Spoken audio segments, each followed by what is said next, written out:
Wherever you go, whatever you do, throw a little at it. Omax, Vest and Briefs. Telangana முதல்வர் ரேவந்த் ரெட்டி அவர் காங்கிரஸில் சேர்வதற்கு முன்பு தெலுங்கு தேசம் கட்சியில் 2 முறை எம்எல்ஏவாக இருந்தார்.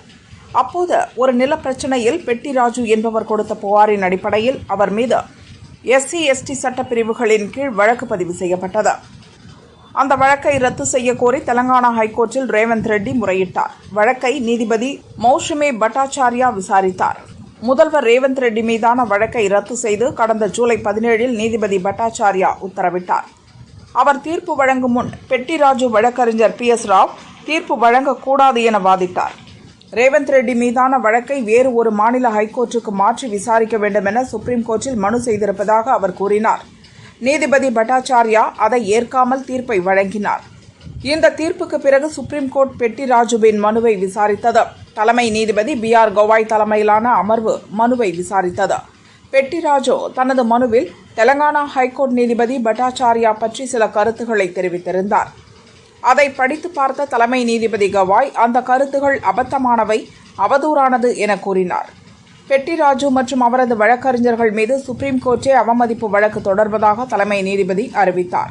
தெலங்கானா ஹைகோர்ட் நீதிபதியிடம் மன்னிப்பு கேட்க வேண்டும் என்றும் மனுதாரர் பெட்டி ராஜு மற்றும் வழக்கறிஞர்களுக்கு உத்தரவிட்டார்.